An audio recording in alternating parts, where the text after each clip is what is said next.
मित्रांनो, तुम्ही कधी विचार केलाय का की भगवान गणपतींचं खरं डोकं कुठे आहे? खरंच आजही ते डोके या पृथ्वीच्या कुठल्या तरी रहस्यमय ठिकाणी सुरक्षित ठेवलेलं आहे का?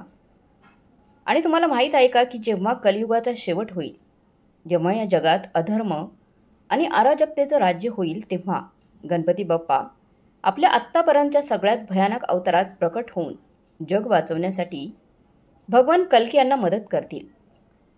आपण आत्तापर्यंत सगळ्यांनी लहानपणापासून गणपतींना विघ्नहर्ता, मंगलकर्ता आणि सुखदाता म्हणून किंवा अनेक अशा नावांनी आपण त्यांना पाहिलंय, पूजा केली आहे. पण हेच त्यांची सगळी रूपं आहेत का? गणपतीचे असेही काही रहस्य, गूढ रहस्य आणि रूपं आहेत की ज्यांच्याबद्दल सर्वसामान्य लोकांना त्याबद्दल काहीच माहिती नाहीये. मित्रांनो, गणेशाची पूजा करताना तुळशी वापरता येत नाही. यामागचं कारण काय आहे? आणि त्यांच्या लग्नाची कथा एवढी खास का आहे की त्यांना फक्त रिद्धी आणि सिद्धीशीच लग्न करावं लागलं? नाहीतर मित्रांनो, बंगालमध्ये अजूनही केळाच्या झाडासोबत त्यांचं लग्न केलं जातं. तुम्ही गणेशांना मोदक खात, हसतमुख आणि उंदरावर बसलेला भोळा देव म्हणून पाहिलं असेल. पण तुम्हाला त्यांचं ते भयानक रूप माहिती आहे का, ज्यामुळे असुरसुद्धा घाबरून जात होते? मित्रांनो, तुम्हाला माहीत आहे का, गणपतींनी एकदा असाच एक राक्षस घेऊन टाकला होता, ज्याच्या डोळ्यातून आणि तोंडातून आग झळकत होती. तो गिळल्यानंतर गणपतींच्यासोबत जे घडलं ते ऐकून तुम्हालाही थक्क वाटेल. आणि तुम्हाला माहिती आहे का की गणपतीचा थेट संबंध तुमच्या शरीरातील सर्वात रहस्यमय शक्ती कुंडलिनी शक्तीशी आहे. आणि सगळ्यात मोठा प्रश्न म्हणजे गणपतींचा असं एक तांत्रिक रूपही आहे ज्यामध्ये फक्त काही लोकांना माहीत आहे. असे एक रूप ज्याला पाहून तुम्ही गणपतींना आधीप्रमाणे भोळा भाळा समजू शकणार नाही. मित्रांनो, गणपती फक्त देव नाहीत, तर असे रहस्य आहे जे तुमचे होश उडवून टाकेल. गणपतींच्या कथा फक्त मुलांच्या गोष्टी नाहीत, तर विश्व आणि मानव जीवनाच्या खोल रहस्यांशी जोडलेल्या आहेत. आणि आजच्या या व्हिडिओमध्ये आपण त्या न ऐकलेल्या कथा आणि लपलेल्या रहस्यांना उलगडणार आहोत, ज्या तुम्हाला थक्क करून टाकतील. तर आमच्यासोबत नक्की शेवटपर्यंत राहा, कारण पुढील काही मिनिटातच आपण गणपतींना असं पाहणार आहोत जसं तुम्ही कधी त्यांना पाहिलं नसेल. तुम्हाला त्यांच्या आगळ्या वेगळ्या रूपांबद्दल आणि न कळलेल्या गोष्टींबद्दल सांगणार आहोत, त्या तुम्हाला नक्कीच चकित करतील. तर चला सुरू करूया हे अद्भुत आणि रहस्यमय सफर. पण त्याआधी जर तुम्हाला हा व्हिडिओ चांगला वाटत असेल तर कमेंटमध्ये नक्की गणपती बाप्पा मोरया लिहा. वेळ नेहमीच पुढे जात असते, पण आपले शास्त्र आधीच या प्रवाहाचा शेवट आणि त्याची भीषण चित्र आपल्यासमोर ठेवली आहेत. भविष्य पुराणानुसार जेव्हा कलियुग आपला शेवटचा टप्पा गाठेल, तेव्हा ही धरती आज जशी दिसते तशी राहणार नाही. नद्या कोरड्या पडतील, शेती बंजर होईल आणि माणसांची भूक इतकी वाढेल की तो आपल्या भावांचा मांसही खातील. मांस खाण्यास भाग पाडला जाईल. समाजात फसवणूक आणि दगाबाजी सामान्य गोष्ट होईल. जवळचे नातेवाईक एकमेकांविरुद्ध उभे राहतील आणि आई वडील आदर करण्याऐवजी लोक त्यांना ओझं समजतील. धर्म आणि सत्याच्या गोष्टी करणारे लोक उपहासाचा विषय बनतील आणि अन्यायाचा झेंडा सर्वत्र फडकला.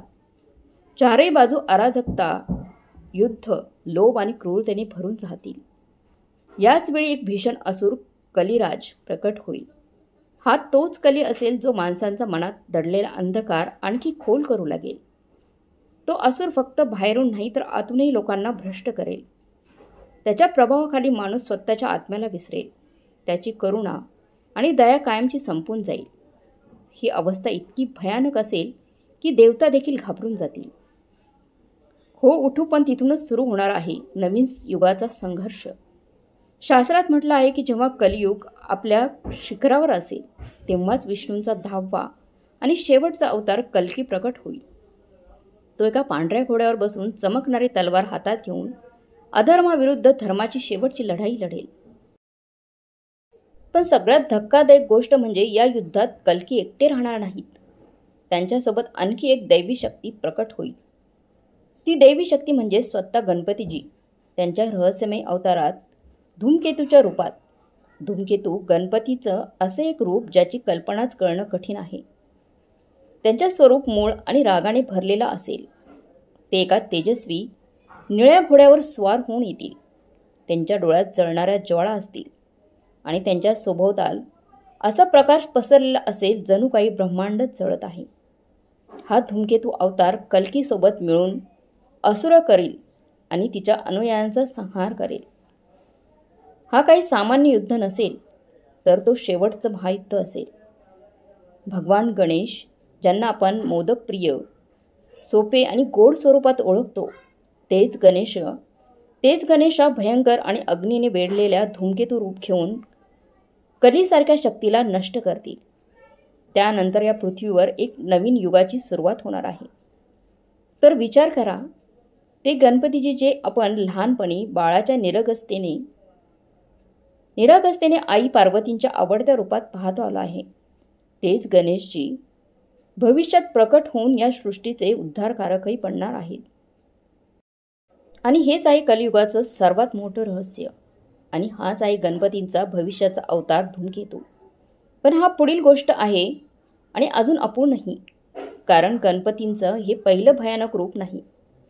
त्यांनी असे अजूनही अनेक रूपे घेतली आहेत, ज्यामध्ये सर्वात धोकादायक आहे उच्चिष्ट गणपती, जो कामवासनेत सदैव बुडवलेला होता. पण ज्यांच्याबद्दल जाणून घेण्यापूर्वी आपण गणपतींबाबत अजून अनेकही गोष्टी पाहूयात. तुम्हाला असं काहीतरी माहीत आहे जे कधी ऐकलेलं नसेल. गणपतींना आपण बहुतेकदा उंदरावर बसलेले भोळ्या मोदकप्रेमी आणि साध्या हृदयाचे देवता म्हणून पाहत आलोय. पण आपल्या शास्त्रामध्ये आणि पुराणांमध्ये त्यांचं एक वेगळं रूपही आहे. तो एक शूर योद्धा होता. जेव्हा जेव्हा या जगात दानव आणि असुरांनी अत्याचार केला, तेव्हा गणपतींनी आपलं दिव्य रूप धरून त्या राक्षसांचा नाश केला. सर्व राक्षसांचा नाश केला आणि देव मनुष्यांना भीतीपासून मुक्त केलं. हे रूप फार कमी लोकांना माहीत आहे. पण ही कथा गणपतींच्या अद्भुत धैर्य आणि शक्तीची ओळख करून देते. सर्वात आधी आपण सिंदुरासुराबद्दल बोलूया. हा असुर इतका ताकदवान होता की त्याच्या नावावरही देवताही थरकत असत. त्याने तपश्चर्या करून वरदान मिळवलं होतं की आणि अमृताच्या ताकदीने तीनही लोकाला धमाल माजवली होती. कुणीही देवता त्याच्यासमोर टिकू शकत नव्हतं. अखेरीस सगळी देवता भगवान गणेशाच्या शरणाशी गेले. गणेशांनी त्यावेळी मोरेश्वराचं रूप धारण केलं. 6 हातांचा मोरावर बसले. त्यांनी सिंदुरासुराशी भयंकर युद्ध केलं आणि त्याच्या उदराला फाडून त्या आत लपलेलं अमृत बाहेर काढलं. अमृत नष्ट झाल्यावर सिंदुरासुराचा आतंक संपला. हीच कथा आहे ज्यामुळे महाराष्ट्रात मोरेश्वर मंदिर उभारलं गेलं. त्यानंतर येतो मत्स्यासुर. मत्सर म्हणजेच ईर्ष्या, आणि तो असुर त्याच भावनाचा प्रतीक होता. तो देवावर एवढा ईर्ष्याळू होता की सगळी सृष्टीवर राज्य करायचं त्याने ठरवलं होतं. त्याने तपस्या केली आणि वरदान मिळवलं. मग अहंकाराने भरून तीनही लोकांवर राज्य करायचं ठरवलं. देवता घाबरले आणि गणपतीजींच्या शरणी गेले. तेव्हा गणपतीजींनी वक्रतुंड अवतार घेतला. मोठं रूप, हातात अस्त्र शस्त्र. त्यांनी मत्सरासुर आणि त्याच्या दोन्ही मुलांचा वध केला आणि जगाला ईर्ष्या आणि अहंकाराच्या ओझ्यापासून मुक्त केलं. ही कथा आपल्याला हेही शिकवते की ईर्ष्या, असुर असो वा माणूस, शेवटाला सगळ्यांचाच नाश होतो. पण त्यातली सगळ्यात वेगळी गोष्ट आहे अनलासुराची. तो असुर एवढा भयानक होता की त्याच्या डोळ्यातून आणि तोंडातून ज्वालामुखीसारखी आग निघायची. त्याच्यासमोर कोणताही जीव थांबू शकत नव्हता, कारण जो कोणी त्याच्याजवळ जात असे तो त्याच्या आगीमुळे भस्म झालेला मिळायचा. देवताही घाबरून गणपतींना बोलवतात. मग गणपतींनी आपली ताकद वापरून एक प्रचंड रूप धारण केलं. ते रूप एवढं प्रचंड होतं की आकाशाला भिडत होतं. त्यांनी अनलासुराला युद्धासाठी आव्हान दिलं. भीषण युद्धानंतर जेव्हा कोणताही उपाय उरला नाही, तेव्हा गणपतीजींनी आपल्या दिव्य शरीराने अनलासुराला सगळं गिळून टाकलं. पण जसं त्यांनी त्या अग्नीने भरलेल्या असुराला गिळलं, तसं तसं गणपतींचं पोट आतून जळायला लागलं. अग्नीच्या ज्वाळा त्यांच्या शरीरात पसरल्या आणि ते असह्य वेदनेने आक्रोश करू लागले.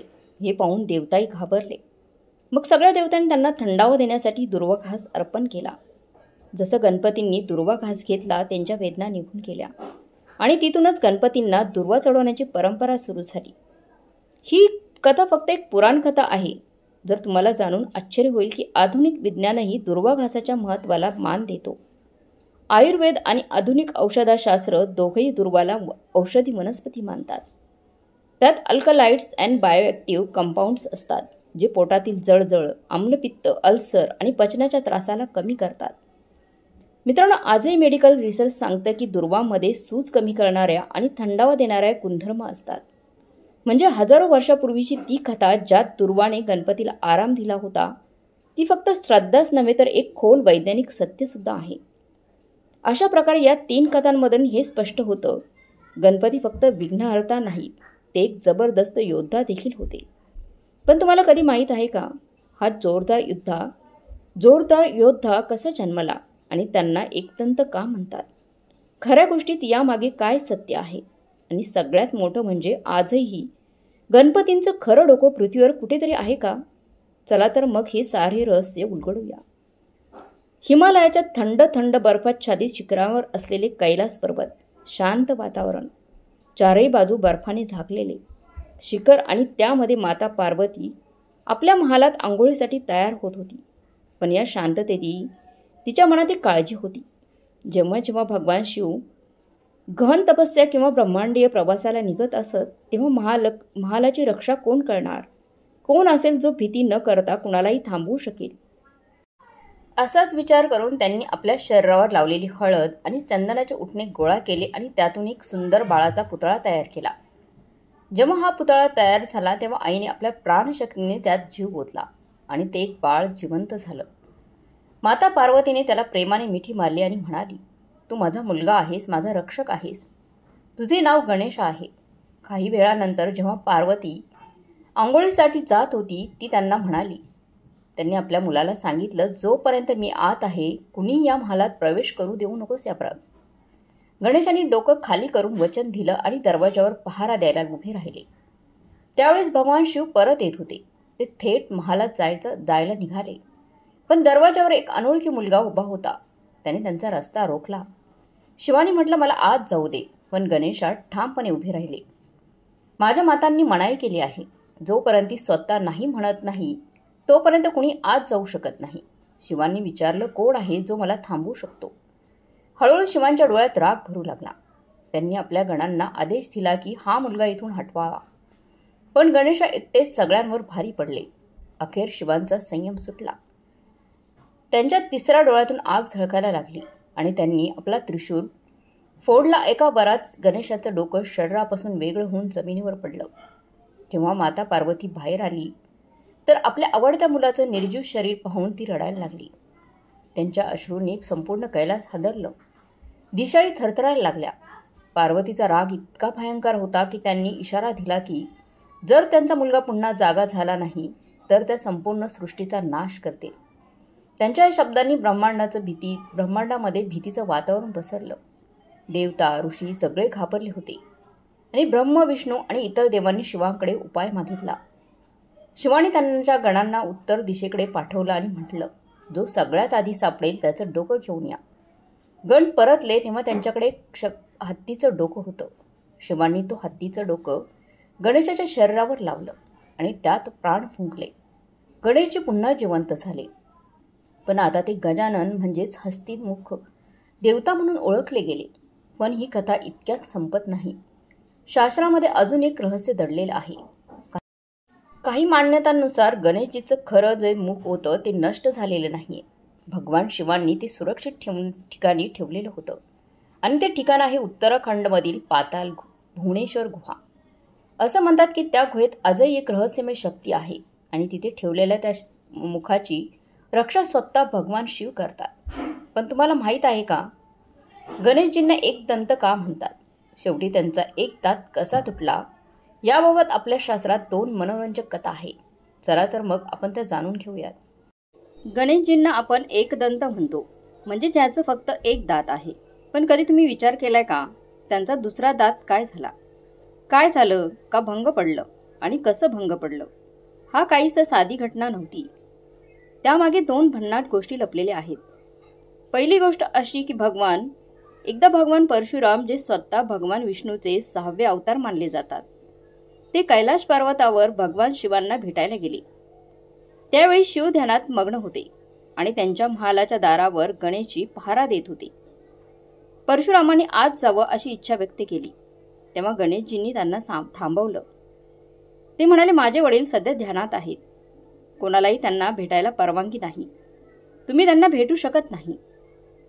हे ऐकून परशुरामांचा राग प्रचंड भडकला आणि त्यांनी आपला फरसा परशुरामांनी उचलला. तोच फरसा होता जो त्यांनी स्वतः भगवान शिवांकडून वरदान म्हणून मिळवला होता. परशुरामाने त्या फरशाने त्यांच्यावर वार केला.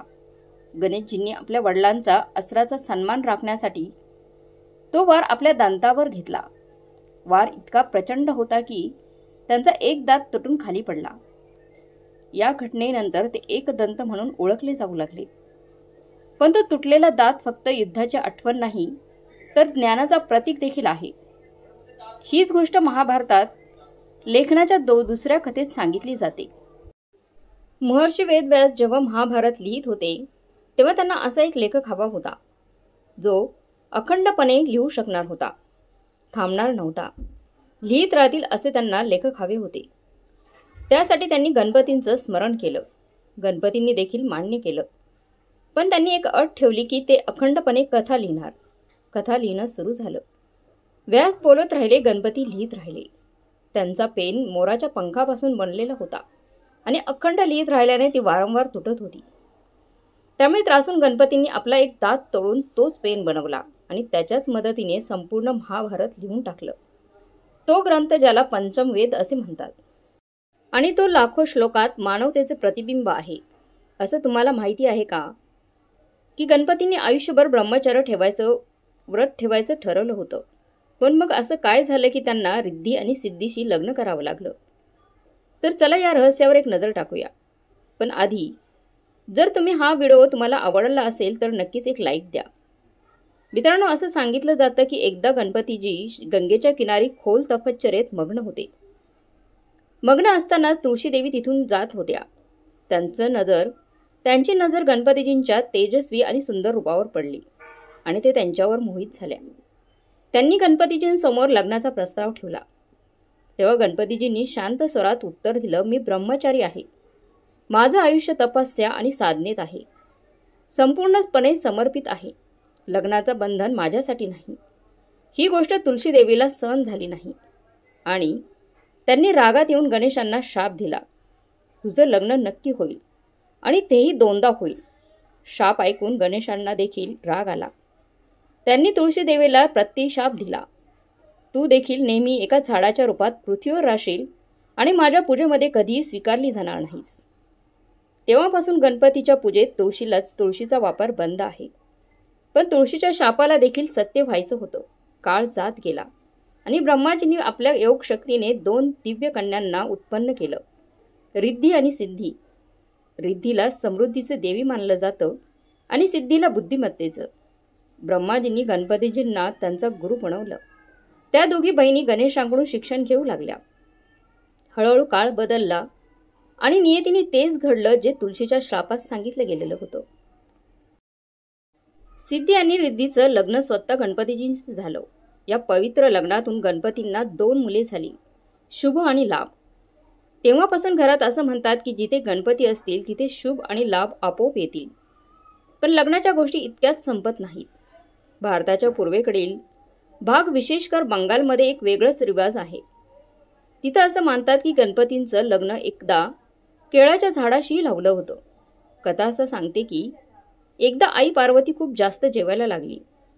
ते बघून गणपती आश्चर्याने विचारले, आई तू एवढं का खात आहेस? पार्वती हसत म्हणाली, मला भीती वाटते की तुझी बायको मला पुरेसं जेवण देऊ शकणार नाही. हे ऐकून गणपती लगेच बाहेर गेले. ते केळाचं झाड कापून आणलं आणि आईला म्हणाले, ही आहे तुझी नवरी. ती तुला कधीही भुकेला सोडणार नाही. तेव्हापासून बंगालमध्ये दुर्गापूजेमध्ये केले जातं. झाडाला साडी घालून गणपतीच्या बायकोच्या रूपात त्यांच्या बाजूला ठेवलं जातं. पण तुम्ही कधी विचार केला आहे का, गणपतींना विघ्नहर्ता आणि विघ्नकर्ता असं का म्हणतात? आणि सगळ्यात पहिली पूजा गणपतीजींचीच का केली जाते?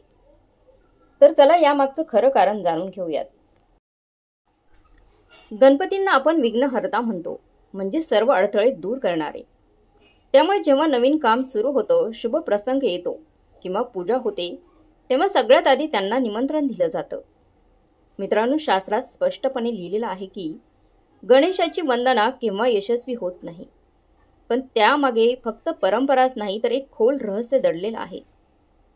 एकदा असं झालं की सगळे देवता बसले होते आणि कोण सगळ्यात श्रेष्ठ आहे, कोणाची पूजा सगळ्यात आधी करायला हवी हे ठरवायला लागले होते. हा वाद मिटवण्यासाठी एक स्पर्धा ठेवली गेली. जी व्यक्ती सगळ्या पृथ्वीचा फेर करून परत येईल तीच प्रथम पूज्य मानली जाईल. त्यावेळेस कार्तिकेय आपल्या झपाट्याने चालणाऱ्या मोरावर बसून लगेच निघाले. पण गणपतीजी, ज्यांचं वाहन एक सोपा उंदीर होता, ते हसले आणि माता पिता शिव पार्वतींच्या भोवती फेर घालून म्हणाले, माझ्यासाठी तुम्ही जग आहात. त्यांची बुद्धिमत्ता आणि भक्ती पाहून देवतांनी मान्य केलं की गणपतीजींचीच पहिल्यांदा पूजेला मान दिला पाहिजे. तेव्हापासून प्रत्येक पूजा त्यांच्याच नावाने सुरू होते. पण गणपतींचं रूप फक्त अडथळे दूर करणं इतकंच नाही, ते तितकेच अडथळे निर्माण करणारेही आहेत. जेव्हा आपण धर्म आणि चांगल्या मार्गावर असतो तेव्हा ते आमचे सगळे अडथळे दूर करतात आणि आपली वाट सोपी करतात. पण जेव्हा आपण चुकीच्या मार्गावर जातो, पाप, फसवणूक किंवा अन्यायाकडे पावलं टाकतो, तेव्हा गणपती आपल्या वाटेत अडथळे उभे करतात. हे अडथळे जे आपण बऱ्याचदा अपायकारक भाग्य समजतो, खरं सांगायचं तर त्यांचे संकेत असतात की आपण चुकल्या वाटेवर आहोत.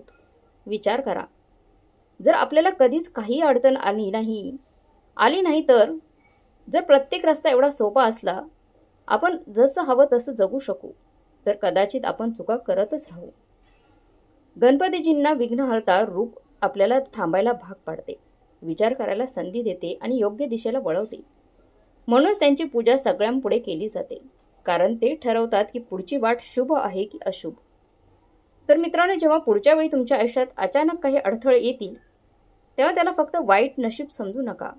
कदाचित तो गणेशाच्या आशीर्वादाने तुम्हाला चुकत्या मार्गावरून वळवून योग्य मार्ग दाखवण्याचा प्रयास असू शकतो. असाच गणेशांचा खरा वरद आहे. ते आमचे विघ्नहर्ता आहेत आणि आमचे उद्धारकारकही आहेत. पण तुम्हाला माहीत आहे का, गणेशाने असंही एक रूप घेतलं होतं ज्यात ते नेहमी काम, वासना आणि स्त्री संबंधित गोष्टीत मग्न असायचे. पण मग असं का? आम्ही गणेशाला नेहमी विघ्नहर्ता, बुद्धी आणि समृद्धीचा देवता म्हणून ओळखतो. पण तुम्हाला माहीत आहे का, गणेशाचं एक असंही रूप आहे ज्याला पाहून लोक चकित होतात. ते रूप म्हणजे उच्चिष्ट गणपती.